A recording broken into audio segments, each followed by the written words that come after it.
sideways elbow, or what's also commonly referred to as elbow number 2 in the Krav Maga system of elbows. Generating power is the biggest issue, or the biggest complaint that most students have when it comes to this particular elbow. And here's the reason why is they tend to just kind of flip it out there. It just doesn't feel strong, they get really frustrated with it. And in this video, I'm going to discuss how you can fix that problem.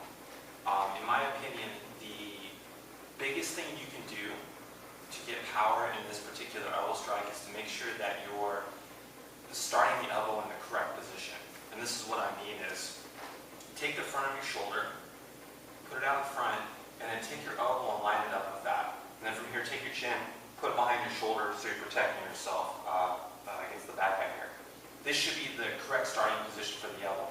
Because from this position, I have plenty of space between my elbow and the space to punch the back of my elbow into that target. What most beginners do, and the reason why they get frustrated, why they can't get any power, is instead of starting here, they start too far out in front here, and it's just kind of this tippy-tap elbow. Or another common mistake is they'll start with their elbow like this and kind of flip it up or flap it up like they got wings or something. Those two elbows I think are just not very strong. So make sure that you start here and you'll have plenty of space to generate that power. However, some students overcompensate, and what they do is they bring their elbow way back here and they try to rotate and twist their body. There's two problems with that. One is, when you put your elbow way back here to start your elbow strike, there's too much space now. It's going to take too long for my elbow all the way back here to get to this target over here. Keep in mind, elbow strikes are supposed to be short-range techniques. They're designed when your bad guy is extremely close to you. If I deliver from way out here, yeah, I'll have plenty of power, but the attacker's going to be able to see the attack coming a lot easier and be able to defend themselves against it. Whereas here, I can still have plenty of power, but notice the distance from here to here is a lot shorter. I can punch it in there. If I do this, it takes too long. And also the other problem is if you lined up like this, notice how I'm turning my back to the bad guy. This gives that bad guy an opportunity to get behind me, maybe bear hug me from behind. Either way, if somebody gets behind me, I'm not going to be able to protect myself as well.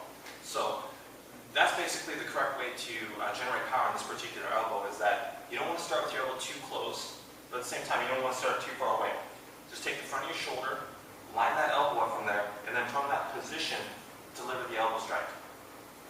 To me, that's the most important thing when it comes to generating power at this particular elbow.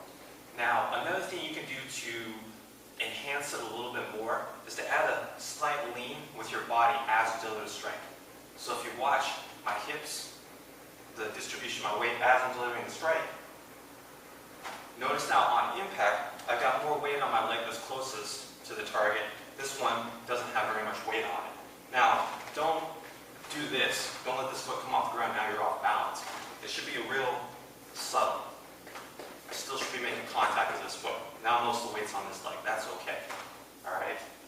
Now, some people suggest if you want to get more power, that what you do is you take this foot, you take a step towards the particular target, and elbow it.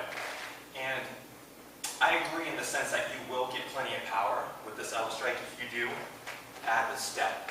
But my issue with this, and the reason why I don't teach that, is if you have enough space between you and your opponent to take an advanced step towards them to throw that elbow, it means they're too far away and you shouldn't have thrown the elbow in the first place. Like I said earlier in the video, the elbow is a short-range technique.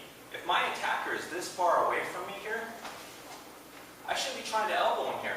I should be sending a more intermediate technique like the hammer fist to the side. Or if he was just a hair farther, a long-range technique like the side kick. So I believe if you have to take a step to throw the elbow to get more power, tactically you screwed everything up in the sense you shouldn't be throwing the elbow in the first place. You should have thrown the hammer fist. It's better for that particular range, and I think defensively it protects you a lot better because I can keep my form and my elbow up as I deliver the strike. For the details on that, I do have another video that you can check out, hammer fist on the side, and it talks about all the details to the defensive component of that strike. Anyways, so instead of taking this step, you should have switched to the hammer fist in the first place. So instead, you should start closer to your target and just focus on that lead. A classic example of why not to throw this particular elbow from a long range is, if you haven't seen this fight, go on YouTube and watch your favorite fight, Mike back when Uriah Faber was, I believe, featherweight champ in the WEC. And I believe it was the first fight. I think Mike Brown, this was the first fight. He was challenging for the title. And Uriah Faber's an awesome fighter. I'm not talking shit. That guy can kick my ass every which way he wants to. But what happened in this particular fight is Uriah Faber tried to throw this elbow on Mike Brown. And Uriah Faber is so talented. He's so quick, so athletic, so skilled, so tricky that I can't remember exactly how he set it up, but he threw technique and tried to come in with this elbow just to be a little unorthodox, try to catch Mike Brown by surprise. But the problem is, he started the elbow from really far away, so he had to take this big step, this big leap in to throw this elbow. And because of this distance, Mike Brown had plenty of time to see this elbow coming right towards his face, and he treated it just like he would a straight punch from the face. He just moved his head off to the side, slipped that elbow, and if I remember correctly, he just blasted him with a right hand, a short hook or a cross, I can't remember which, and it dropped Faber, and after that it was all downhill for Faber, and he lost the title. So, like I said, if you haven't seen that fight, go watch that, see the end of that, and you'll see that's a classic example of why not to take this big step and throw this elbow. Instead, start close and just use the lean. So anyways, I kind of got off track there, but to summarize this, to get power, two things. One, make sure, to me, the most important thing is start, elbow in line with your shoulder, and then the other thing, add a slight lean to that. If you do those two things, in the long run, you're going to have plenty of power in this particular elbow. Thanks for watching.